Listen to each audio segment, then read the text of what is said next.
그녀는 펫샵에서 강아지를 잘못 데려왔다. 그 강아지가 자신과 사랑에 빠지게 될 재벌 3세의 반려견인 줄도 모른 채. 이건 김서연이 남몰래 좋아하지만 사람들 앞에서는 절대 인정하지 않는 그런 삼류 로맨스 소설의 제목 같았다. 하지만 이건 지어낸 이야기가 아니었다. 서울의 비가 너무 세차게 쏟아져 거리의 은행나무들마저 고개를 숙인 듯한 금요일 오후, 그녀의 삶이 송두리째 뒤바뀌고 있었다.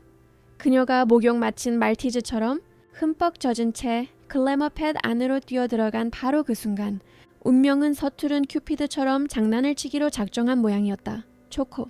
서연이 젖은 머리를 흔들며 3시간 전에 미용을 맡긴 작은 털 뭉치를 찾으며 외쳤다. 우리 아기 데리러 왔어요. 보라색 머리에 짙은 다크서클이 밤샘, 근무를 증명하는 듯한 신입. 직원은 주인들을 기다리는 강아지들이 줄지어 있는 케이지 쪽을 가리킬 뿐이었다. 서연은 즉시 파란 리본을 맨 요크셔 테리어를 발견했다. 그녀가 자신의 작은 반려견에게 부탁했던 것과 똑같았다. 2번 생각할 것도 없이 그녀는 케이지를 열어 강아지를 안아 가슴에 품었다. 다 됐어, 내 새끼. 집에 가자. 목욕하고 더 예뻐졌네. 그녀는 강아지의 코에 뽀뽀를 버부으며 속삭였고 강아지는 맹렬하게 꼬리를 흔들었다. 서연이 몰랐던 것, 그리고 곧 최악의 방식으로 알게 될 사실은 그 샵에 파란 리본을 맨 요크셔 테리어가 한 마리 더 있었다는 것이다. 그리고 지금 그녀의 품에 안긴 강아지는 그녀의 초코가 아니라 대한민국 최고 패션 제국의 수수께끼 같은 상속자 김지훈의 반려견이라는 사실이었다. 공교롭게도 그녀와 성이 같았지만 2 사람의 삶은 달라도 너무 달랐다. 한편 도시 반대편 한강이 내려다 보이는 펜트하우스에서 지우는 초조하게 시계를 바라보고 있었다. 최 기사가 1시간 전에 초코를 데리러 갔어야 했다. 그는 오늘 밤 자선 행사가 있었고 바보같이 들릴지 모르지만 그의 작은 요크셔 테리어는 행운의 마스코트였다.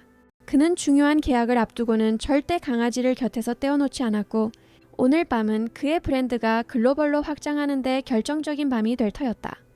최 기사, 초코는 그가 짜증을 간신히 누르며 전화로 물었다. 30분 안에 여기로 데려와야 합니다. 전화기 너머로 들려오는 대답에 그의 피가 차갑게 식었다. 초코가 펫샵에 없다는 것이다. 누군가 실수로 그의 강아지를 데려갔고 아무도 그 여자가 누구인지 모른다는 것이었다. 지훈은 평정심을 잃는 남자가 아니었다.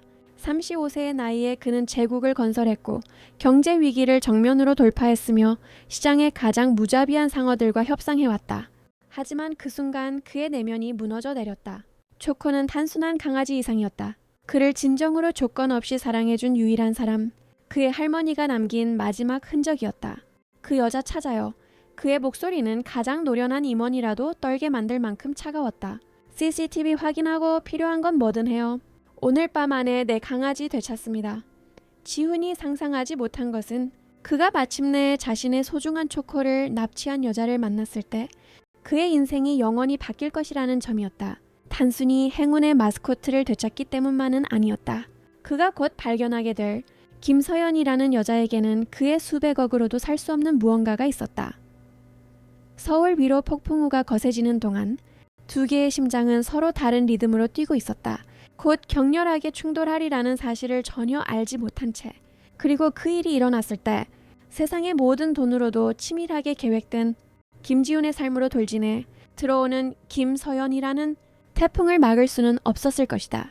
서연은 망원동의 작은 원룸에 도착해 흠뻑 젖은 신발을 벗고 요크셔 테리어를 침대에 내려놓은 뒤 수건을 준비했다. 그때 그녀는 이상한 점을 발견했다.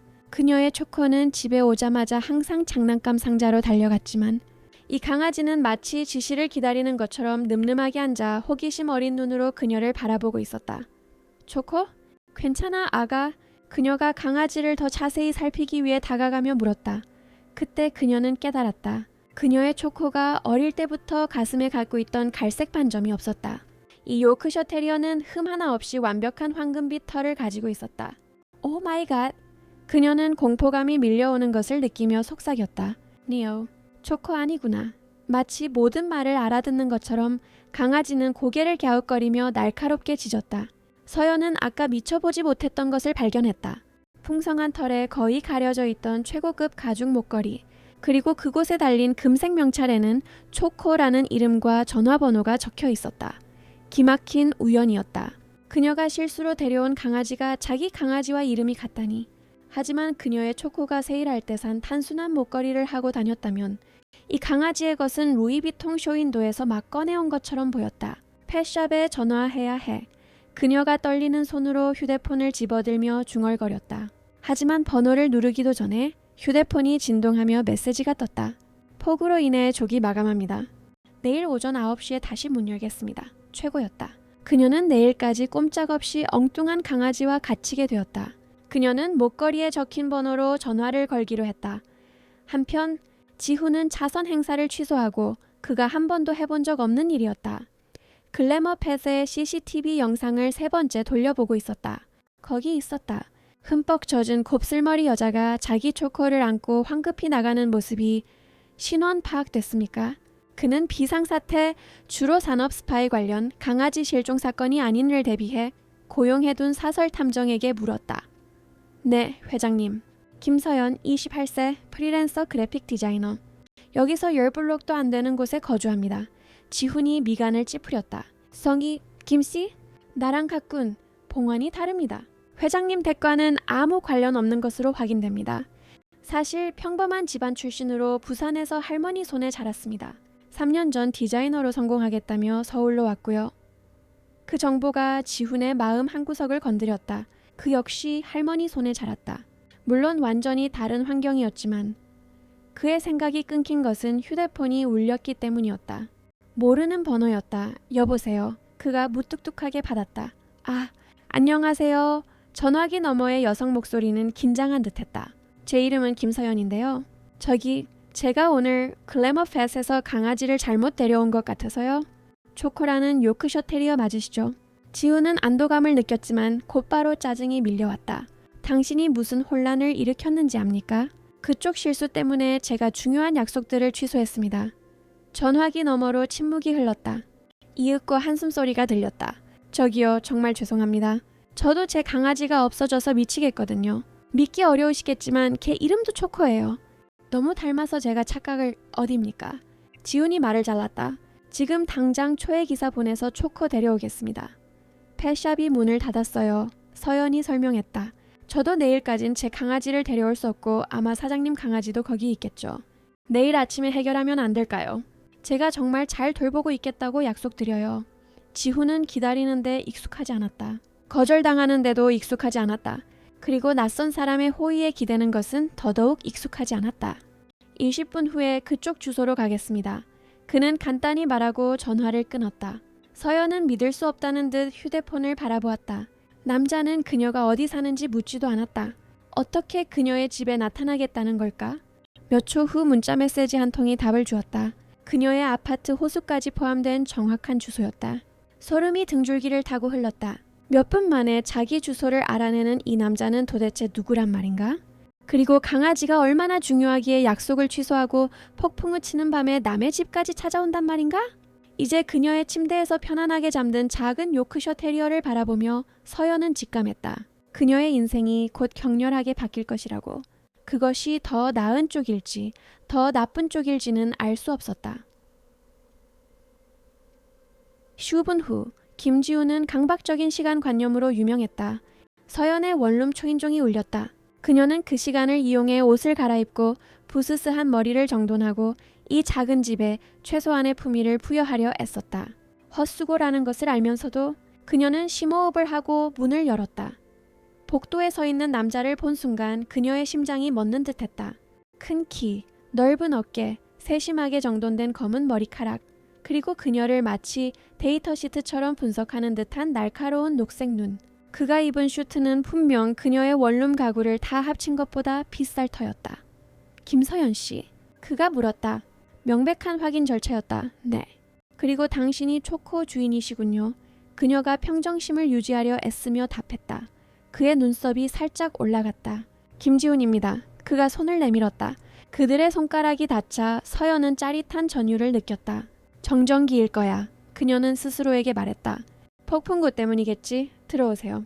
초코는 제 침대에서 자고 있어요. 그녀가 그가 들어올 수 있도록 비켜서며 말했다. 지훈은 몇 걸음 안으로 들어서다 멈췄다. 그의 시선이 작은 원룸을 훑었다. 서연은 얼굴이 화끈거리는 것을 느꼈다. 그녀의 집은 소박했지만 아늑했고 빈티지 소품들과 그녀가 직접 그린 작품들로 꾸며져 있었다. 그가 익숙한 세상과는 완전히 다른 곳일 터였다. 그의 비싼 향수 냄새, 우디하면서도 시트러스한 향이 그녀의 원룸을 항상 채우고 있던 갓내린 커피 향과 유화 물감 냄새와 즉각적으로 뒤섞였다. 아늑하네요. 그가 말했다. 서연은 그 목소리에 진심이 담긴 것인지 아니면 예의상 하는 말인지 분간할 수 없었다. 대리석 응접실과 이탈리아제 가죽 소파가 없어서 죄송하네요. 그녀가 대답했다. 언제나 그녀를 공영에 빠뜨리곤 하는 날카로운 혀를 참지 못하고서. 놀랍게도 지우는 희미한 미소를 지었다. 도착한 이후 처음이었다. 전 이런 분위기를 더 선호합니다. 그가 말했다. 그의 눈빛은 그가 진심임을 말해주고 있었다. 할머니 댁이 이랬어요. 작았지만 구석구석 이야기가 담겨 있었죠. 그 말에 서연은 허를 찔렸다. 포브스 잡지에서 막 튀어나온 듯한 남자에게서 기대했던 대답이 아니었다. 강아지는 이쪽에 있어요. 그녀가 그를 침실 공간으로 안내했다. 가는 길에 지우는 벽에 걸린 그림들을 발견했다. 독특한 스타일의 패션 일러스트레이션이 즉각적으로 그의 전문가적 시선을 사로잡았다. 이거 당신이 그린 겁니까? 그가 멈춰서서 한 그림을 유심히 살피며 물었다. 서울의 상징인 은행나무에서 영감을 받은 건축적 요소가 가미된 이브닝 드레스였다. 네, 그림 그리는 게 제 일이죠. 그리고 제 탈출구요. 그녀가 설명했다. 프리랜서 디자이너지만 언젠가 패션 업계에서 일하는 게 꿈이에요.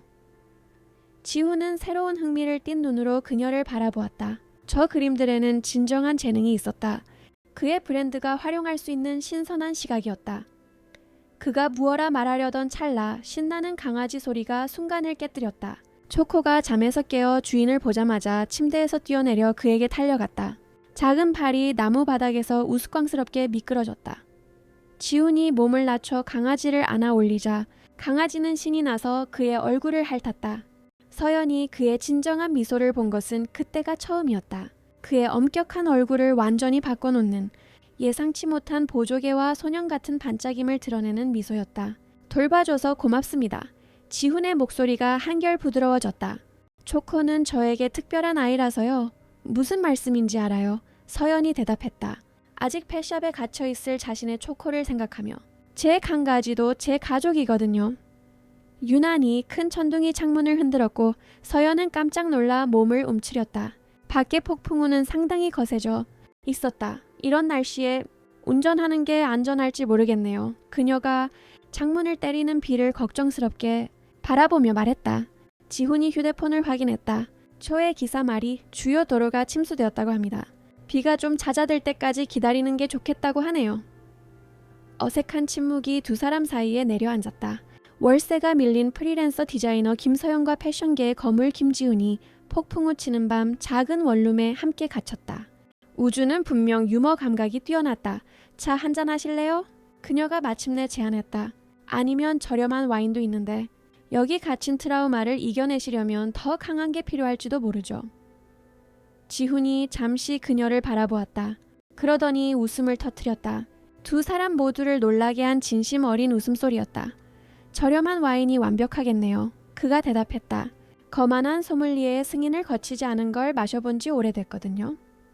서연이 주방으로 가는 동안 지훈은 다시 벽에 걸린 그림들을 바라보았다. 저기에는 특별한 무언가가 있었다. 그가 기획 중인 새 컬렉션과 완벽하게 맞아떨어지는 독특한 시각이었다. 어쩌면 이 강아지 납치 소동은 단순한 해프닝이 아닐지도 몰랐다.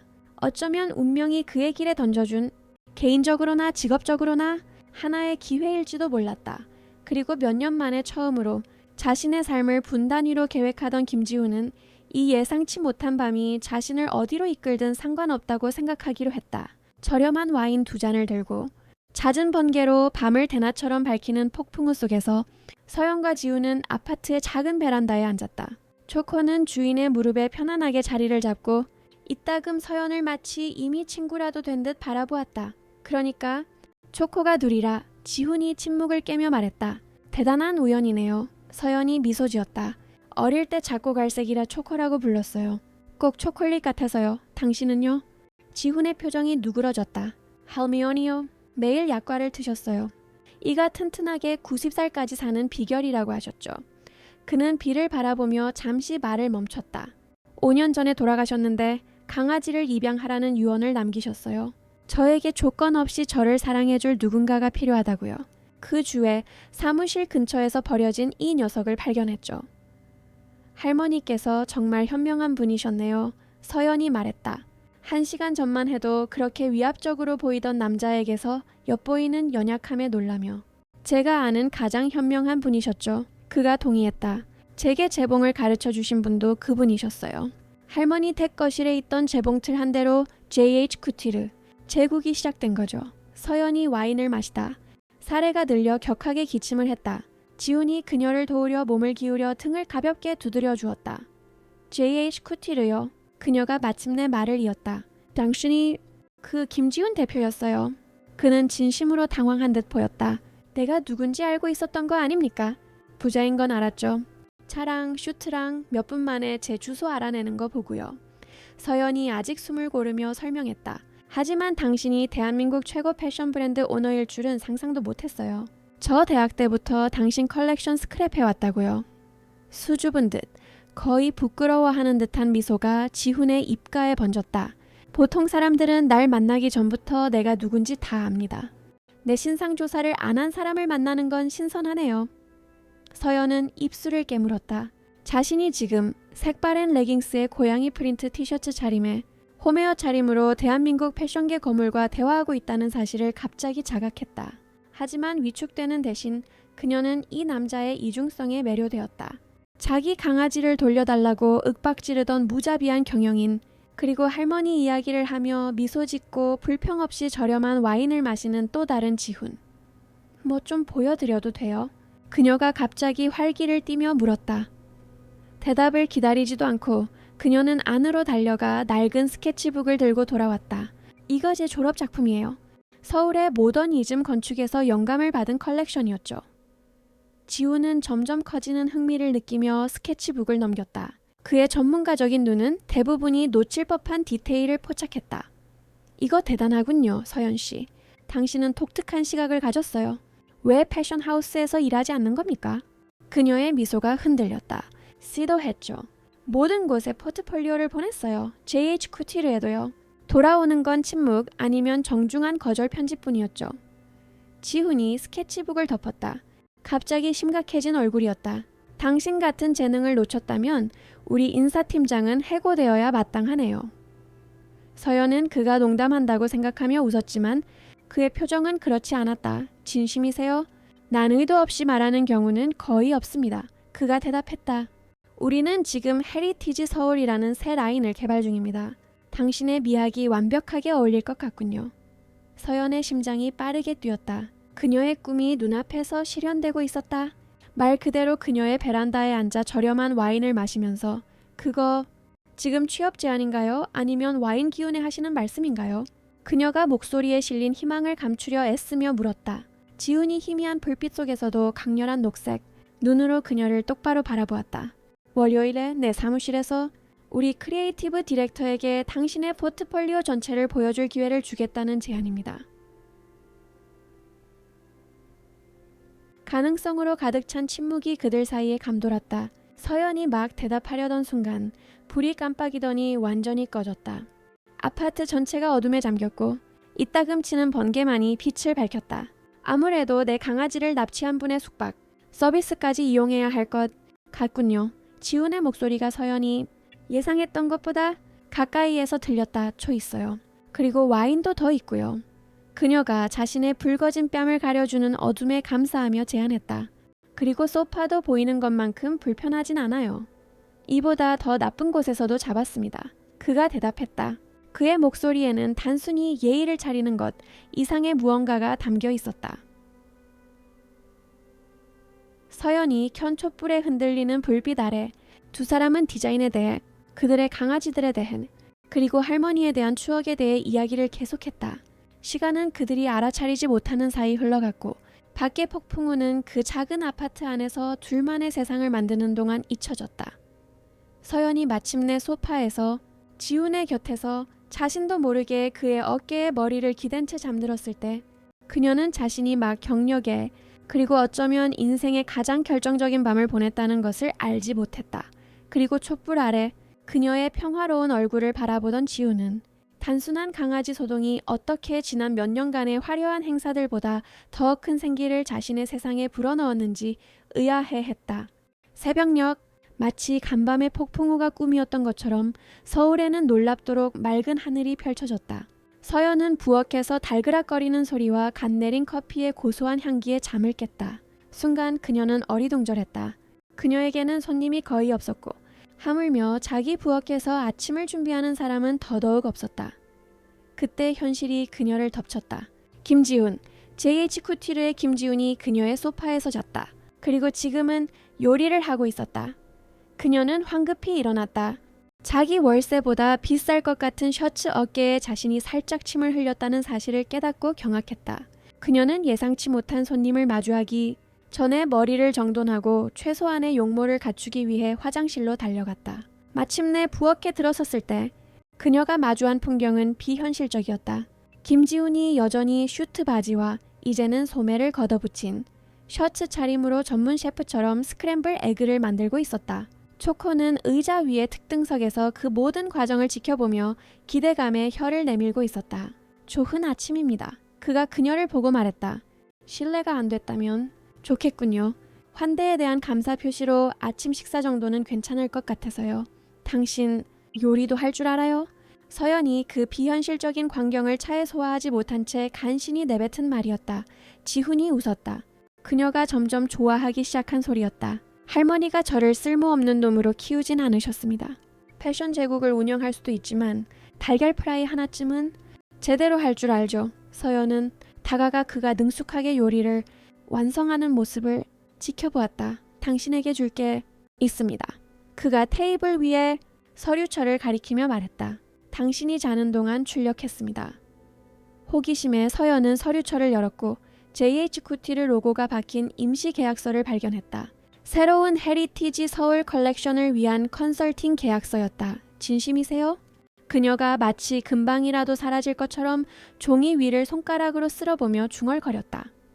어젯밤에도 말했지만 난 의도 없이 말하는 경우는 거의 없습니다.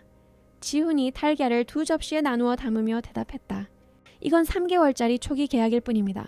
만약 우리 둘 다 만족스럽게 진행된다면 정규직을 논의할 수도 있겠죠. 서연은 계약 조건을 재빨리 훑어보고는 급여 항목에서 숨을 멈췄다. 그녀가 프리랜서로 6개월간 버는 것보다 많은 금액이었다. 왜죠? 그녀가 마침내 글을 올려다보며 물었다. 왜 저예요? 세상에 재능 있는 디자이너는 수천 명이나 될 텐데요. 지훈이 식탁에 접시를 놓고 그녀의 맞은편에 앉았다. 난 징조를 믿습니다, 서연씨. 할머니는 항상 우주가 가장 예상치 못한 순간에 우리 길에 딱 맞는 사람을 데려다 놓는다고 하셨죠. 그는 포크를 만지작거리며 잠시 멈췄다. 게다가 당신 작품은 진심으로 훌륭해요. 영혼이 담겨있죠. 요즘 패션업계 대부분에서 찾기 힘든 겁니다. 그의 눈빛 속 무언가가 서연의 심장을 다시 뛰게 했다. 그것은 단순히 직업적인 기회 때문만은 아니었다. 제가 당신 강아지를 돌려주고 제 강아지를 되찾고 나면 그땐 어떻게 되는데요? 그녀가 대화를 전문적인 영역에 둬보려 애쓰며 물었다. 알 수 없는 미소가 지훈의 입가에 번졌다. 우리가 계속 만날 이유는 찾을 수 있을 것 같은데요. 물론 업무상으로 말입니다. 물론이죠. 서연이 뺨이 붉어지는 것을 느끼며 따라 말했다. 지훈의 휴대폰이 울리며 순간을 깼다. 그는 재빨리 전화를 받았고 그의 얼굴은 그녀가 처음에 봤던 그 전문적인 표정으로 돌아왔다. 가ring 괴전다우스 가운턴 그녀샷 아링 다가의 다리.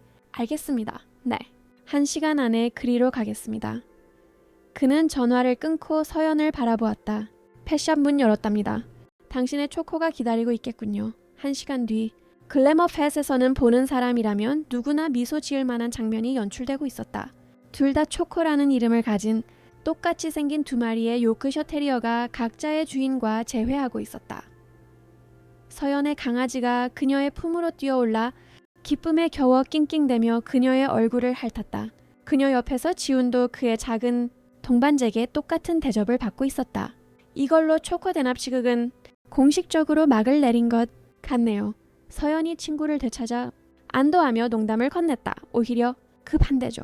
지훈이 차에서 가져온 넥타이를 매만지며 대답했다. 내 생각엔 이게 시작인 것 같습니다만.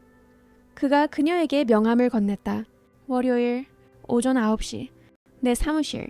늦지 마세요. 그의 말투는 전문적이고 거의 차가웠다. 몇 시간 전 그녀의 부엌에서 달걀을 부치던 남자와는 극명한 대조를 이루었다. 서연은 자신의 초코를 더 꽉 껴안으며 그저 고개를 끄덕일 뿐이었다. 주말은 꿈처럼 지나갔다. 서연은 거의 잠을 이루지 못했다. 반은 황홀했고 반은 두려웠다. 그녀는 자신의 소박한 옷장을 뒤지며 JH 구티르에 어울릴 만한 옷이 하나도 없다는 것을 깨달았다. 절박함과 믿음의 행위로 그녀는 비상금의 일부를 털어 괜찮은 재킷과 새 구두를 샀다. 빌바라니 걸다. 이건 투자야. 그녀는 스스로에게 되뇌었다. 월요일 8시 45분. 서연은 JH 구티르의 로비로 들어섰다. 강남 한복판에 있는 유리와 강철로 된 고층 빌딩. 그 럭셔리함의 기념비 앞에서 망원동의 작은 원룸은 인형의 집처럼 느껴졌다. 공기 중에는 신선한 백합향과 그녀가 정체를 알 수 없는 비싼 향기가 났다. 대리석 바닥에 부딪히는 하이힐 소리만이 조용히 울렸다. 김지훈 대표님, 뵈러 온 김서연입니다. 그녀가 리셉션 직원에게 말했다. 직원은 세련됐지만 날카로운 시선으로 그녀를 위아래로 훑어보았다. 잠시만요. 직원이 인터컴으로 말했다. 올라가셔도 좋습니다. 20층입니다. 윤 실장님이 기다리고 계실 겁니다. 서연은 엘리베이터에 탔다. 심장이 너무 세게 뛰어 그 소리가 밖으로 들릴까봐 걱정될 정도였다. 20층은 다른 세상이었다. 흰 벽, 미니멀한 가구, 그리고 도시의 숨막히는 정형이 펼쳐지는 개방된 공간이었다. 사람들은 서연이 잡지에서나 보던 옷을 입고 미끄러지듯 움직였다. 흠잡을 데 없는 검은색 점프슈트를 입은 키 크고 마른 여자가 다가왔다. 그녀의 미소는 차가운 눈까지 닿지 않았다. 김서연 씨, 전 윤 실장입니다. 지훈 대표님의 크리에이티브 디렉터 겸 비서실장이죠. 그녀는 지훈 대표님이라는 호칭을 분명하게 강조했다. 그 기막힌 만남에 대해 들었어요. 참 재밌는 이야기더군요. 서연은 즉각 방어적인 태세를 취했다. 실수였어요. 전 제 포트폴리오를 보여드리러 왔습니다. 물론이죠. 윤 실장이 지루하다는 투로 말했다. 대표님은 지금 파리와 화상회의 중이세요. 저더러 자리 안내해 드리라고 하셨어요. 따라오시죠. 윤 실장이 그녀를 안내한 곳은 사무실이 아니라 디자인 스튜디오의 시끄러운 구석, 프린터 옆에 있는 작은 임시 책상이었다. 여기서 기다리세요. 가능하실 때 뵙자고 하실 겁니다. 시간은 더디게 흘러갔다. 오전 9시는 10시가 되었고 이내 11시가 되었다. 서연은 디자이너들이 원단을 발표하고 모델들이 피팅하는 모습을 지켜보았다. 아무도 그녀에게 말을 걸지 않았다. 그녀는 투명인간 혹은 사기꾼이 된 기분이었다. 공포가 밀려오기 시작했다. 김지훈이 마음을 바꾼 걸까? 이 모든 것이 그저 폭풍우가 만들어낸 하룻밤의 환상은 아니었을까? 정오가 되자 배에서 꼬르륵 소리가 났지만 그녀는 감히 자리를 뜰 수 없었다. 마침내 12시 30분 윤 실장이 다시 나타났다. 지금 뵐 수 있답니다. 서연은 땀으로 축축한 손으로 포트폴리오를 집어들었다. 윤 실장은 그녀를 김지훈의 사무실로 안내했다. 사면이 통유리로 된 거대한 공간이었다. 김지훈은 거대한 마호가니 책상 뒤에 앉아 영어로 통화 중이었다. 그의 얼굴은 심각했고 완벽한 권력자의 자세였다. 그는 통화를 끊지 않은 채 그녀에게 앉으라고 손짓했다. 남자는 그녀의 베란다에서 저렴한 와인을 마시던 그 지훈이 아니었다. 이 남자는 재벌 총수였다. 그가 마침내 전화를 끊었다. 김서연 씨, 기다리게 해서 미안합니다. 월요일 오전은 항상 이렇군요. 그의 목소리는 격식에 차 있었다. 괜찮습니다. 대표님, 그녀가 거짓말을 했다. 윤 실장에게 작품을 가져왔다고 들었습니다. 네, 그녀는 책상 위에 포트폴리오를 펼쳤다. 그는 재빨리 페이지를 넘겼다. 폭풍우 치던 밤보다 훨씬 빠른 속도였다. 좋군요. 아주 좋아요. 그가 스케치북을 덮었다. 말했다시피 우린 헤리티지 서울 라인을 론칭할 겁니다. 당신에게 준 계약서는 컨설팅을 위한 것이었죠. 하지만 그가 잠시 멈췄고 서연의 심장이 내려앉았다. 윤 실장이 지적한 대로 외부 인력을 그냥 데려오는 건 내부 팀원들에게 불공평한 처사일 수 있습니다.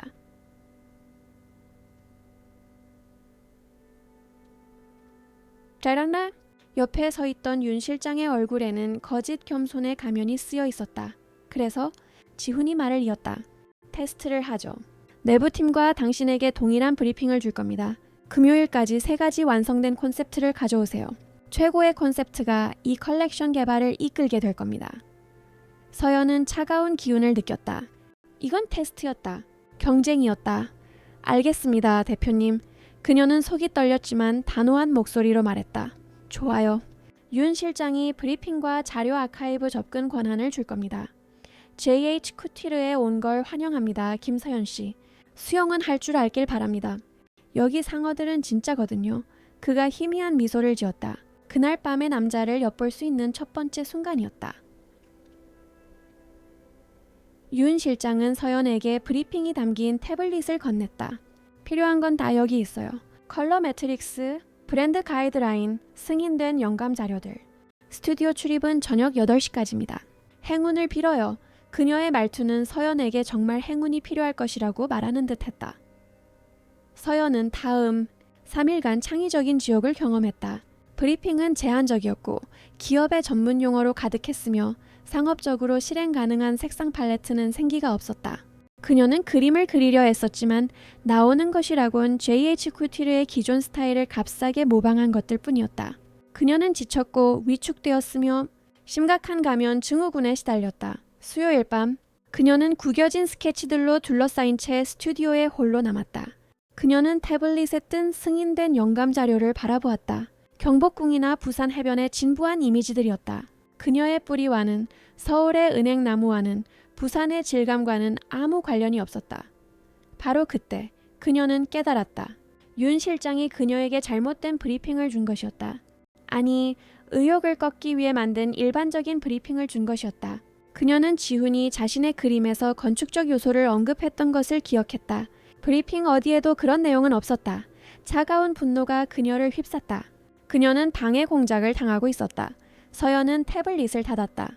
빌어먹을 브리핑, 그녀가 중얼거렸다. 그녀는 새 스케치북을 집어들고 처음부터 다시 시작했다. 승인된 색상 팔레트는 무시하고 자신만의 레퍼런스를 찾았다. 민속촌의 흑빛, 보석 녹차밭의 짙은 녹색, 서울 화강암의 회색, 그리고 사찰의 탄청에서 따온 금색. 그녀는 커피와 오기로 버티며 밤새도록 일했다.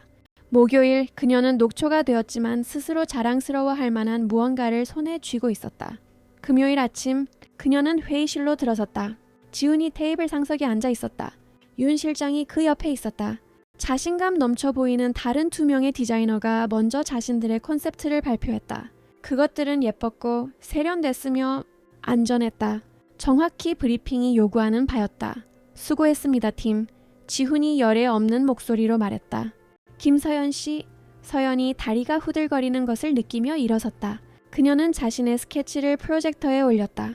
대표님, 윤 실장님, 저는 제가 받은 브리핑을 읽었습니다. 그녀가 또렷한 목소리로 시작했다. 그리고 그것을 무시하기로 결정했습니다. 윤 실장이 숨을 들이마시는 소리가 들렸다. 지훈이 눈썹을 치켜 올렸다. 헤리티지 서울은 단지 궁궐이나 해변이 아닙니다. 서연이 자신감을 얻으며 말을 이었다. 그것은 우리 내면의 힘입니다. 그것은 전통 한옥과 모더니즘의 조화입니다. 그것은 화강감의 질감이고 강물의 유려함입니다. 저는 승인된 컬러 팔레트를 쓰지 않았습니다. 저는 이걸 썼습니다. 그녀는 부산 할머니 댁 창문에서 찍었던 사진을 띄웠다. 붉은 흙과 대비되는 주황빛 노을이 지는 하늘. 이것이 우리의 뿌리입니다. 그녀가 말했다. 그녀는 심장이 터질 듯한 채로 20분 동안 말했다. 그녀가 끝마쳤을 때 회의실은 조용했다. 윤 실장이 가장 먼저 입을 열었다. 이건 완전히 브랜드 방향과 어긋납니다, 대표님. 이건 너무 투박해요. 밀라노의 우리 고객들은 이해하지 못할 겁니다. 게다가 그녀는 직접적인 지시를 어겼어요. 지훈은 서연의 그림들을 바라보며 침묵을 지켰다. 그는 자리에서 일어나 프로젝터로 걸어가 한옥의 처마선을 모방한 구조적인 코트 디자인을 유심히 살폈다. 그가 회의실을 향해 돌아섰다. 윤 실장, 당신이 팀에게 준 브리핑은 작년 리조트 컬렉션 브리핑이었소. 나는 그들이 안전한 과제를 받고 무엇을 하는지 보고 싶었지. 그는 서연을 향해 돌아섰다. 그리고 당신이 그것에 어떻게 반응하는지도. 윤 실장의 얼굴이 하얗게 질렸다. 내부팀의 작업물은 정확합니다. 지훈이 외교적으로 말했다. 하지만 김서연 씨의 작업물은 이 브랜드의 미래입니다. 축하합니다, 서연 씨. 당신이 헤리티지 서울 컬렉션을 이끌게 됐습니다. 윤 실장 화강암 질감의 원단 공급업체 계약서 오후까지 내 책상 위로 올리세요. 서연은 발밑이 꺼지는 듯한 기분을 느꼈다. 그녀가 해낸 것이었다. 그 후 몇 주 동안 서연은 일에 빠져 살았다. 상상했던 것보다 훨씬 힘들었다.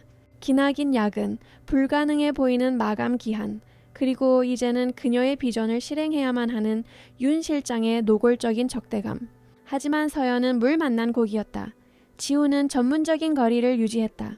그는 감독하고 승인했지만 폭풍우 속에 그 남자는 사라져 있었다. 그것이 서연이 인정하는 것보다 더 그녀를 아프게 했다. 두 사람이 같은 방에 있을 때마다 그들 사이에는 해결되지 않은 긴장감. 전기가 흘렀다. 어느 날 새벽 2시. 서연은 스튜디오에서 자수 팔레트와 씨름하고 있었다. 문이 열렸다. 지훈이었다. 여전히 슈트 차림이었지만 넥타이는 느슨해져 있었다. 집에 안 갑니까?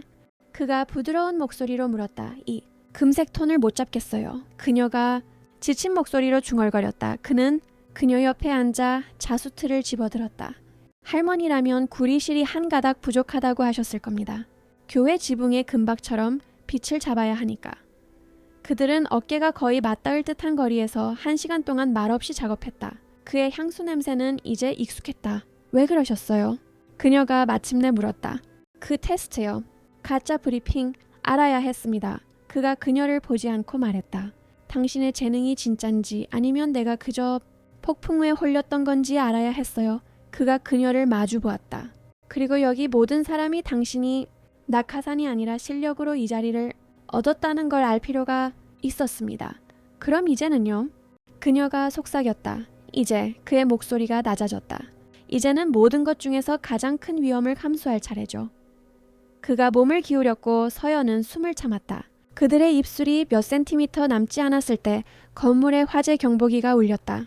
새벽의 정기 점검이었다. 순간은 깨졌다. 일은 계속되었지만 무언가 변해 있었다. 긴장감은 만져질 듯했다. 컬렉션이 거의 완성되었을 때 폭탄이 터졌다. 한 패션 가십 칼럼에 악의적인 기사가 실렸다. 재벌과 신데렐라, 김지훈 새 컬렉션을 준비하나 새 여자친구를 준비하나? 소식통에 의하면 JH 쿠티르의 새로운 총화가 아주 창의적인 방식으로 자리를 꿰찼다고. 서연은 처참했다. 그녀의 최악의 악몽이었다. 다음 날 사무실에서 마주친 시선들은 견딜 수 없었다. 그녀는 구겨진 칼럼을 손에 쥔 채 곧장 지훈의 사무실로 향했다. 만두겠습니다. 그녀가 눈물이 핑 도는 것을 느끼며 말했다. 당신 명성에 먹칠하거나 제 작업을 폄훼하게 놔두지 않을 거예요. 지훈은 그녀의 손에서 신문을 받아들고 기사를 읽었다. 그의 얼굴이 서연이 한 번도 본 적 없는 방식으로 어두워졌다. 그는 인터컴을 눌렀다. 내 미팅 전부 취소해요. 그리고 홍보팀, 지금 당장 부르세요. 대표님, 저 진심이에요. 서연이 말했다. 나도 진심입니다. 그가 말했다. 당신은 아무 데도 안 가요. 2시간 후 김지훈은 절대 하지 않던 짓을 했다. 즉석 기자 회견을 연 것이다. 서연은 스튜디오에 스크린으로 충격에 빠진 채 지켜보았다. 새 컬렉션의 진실성에 대한 루머가 돌고 있습니다. 지훈이 기자들에게 말했다. 분명히 하죠. 헤리티지 서울 컬렉션은 우리 회사가 10년 만에 내놓은 가장 혁신적인 작업물입니다. 그리고 이것은 전적으로 우리의 새로운 수석 디자이너 김서연 씨의 독보적인 천재성 덕분입니다. 그가 카메라를 정면으로 응시했다. 그녀의 재능이 여기 유일한 이야기입니다. 그리고 그것을 증명하기 위해 론칭을 앞당기겠습니다. 패션쇼는 6개월 후 서울 패션 위크에서 열릴 겁니다. 그것은 신의 한 수였다. 그는 그녀를 방어했을 뿐만 아니라 브랜드 전체의 명성을 그녀의 재능에 걸며 판을 키웠다. 기사를 유출했을 것으로 의심되는 윤 실장은 분노에 찬 듯 보였다. 6개월 후 서울 패션 위크 메인 홀의 웅성거림은 게스트들이 자리를 잡으면서 점점 커져갔다. 전통적인 JH 쿠티르의 미학을 혁신한 새로운 디자이너에 대한 소문이 파다한 가운데 헤리티지 서울 컬렉션 발표는 시즌 최고 기대작이었다. 백스테이지에서 김서연은 컬렉션의 마지막 드레스를 초조하게 매만지고 있었다. 제주도 천지연 폭포에서 영감을 받은 멋진 작품으로 물의 움직임처럼 보이는 푸른색과 녹색의 유려한 레이어드가 특징이었다. 완벽해요. 뒤에서 익숙한 목소리가 들렸다. 당신처럼. 지훈이 네이비 슈트를 완벽하게 차려입고 다가왔다. 지난 6개월 동안 초기의 컨설팅 계약은 정식 크리에이티브 디렉터 직책으로 바뀌어 있었다. 그리고 전문적인 관계는 가십 칼럼에 먼지가 가라앉고 강도 높은 작업이 그들을 하나로 묶으면서 훨씬 더 의미 있는 관계로 변해 있었다. 너무 무서워요. 서연이 고백했다. 사람들이 싫어하면 어떡하죠? 지훈이 그녀의 손을 잡았다. 이제는 익숙하고 위안이 되는 제스처였다. 불가능해요. 당신은 내 비전을 훨씬 더 나은 것으로 만들었으니까. 우리가 해낸 거죠. 그녀가 미소 지으며 정정했다. 우리 꽤 좋은 팀이지 않아요? 최고의 팀이죠. 그가 동의하며 그녀에게 부드럽게 키스하기 위해 몸을 숙였다. 그래서 말인데 우리의 파트너십을 좀 더 공식적으로 만들 제안이 있어요. 서연이 무슨 일이 벌어지는지 깨닫기도 전에 지훈은 작은 벨벳 상자를 주머니에서 꺼내며 무릎을 꿇었다. 김서연 씨, 당신은 같은 날 내 강아지와 내 심장을 납치했습니다. 내 아내가 되어준다면 내 평생 가장 큰 영광일 겁니다. 그의 눈색을 닮은 작은 에메랄드에 둘러싸인 다이아몬드가 박힌 섬세한 화이트 골드. 반지를 바라보는 그녀의 시야가 눈물로 흐려졌다. 네, 감정에 목이 메어 겨우 대답이 나왔다. 지훈이 그녀의 손가락에 반지를 끼워주는 동안 똑같이 생긴 두 마리의 초코가 컬렉션 색상과 맞춘 작은 리본을 메고 백스테이지를 달려나왔다. 두 마리의 초코가 두 사람을 이어주는데 얼마나 중요했는지 아는 팀원들이 준비한 깜짝 선물이었다.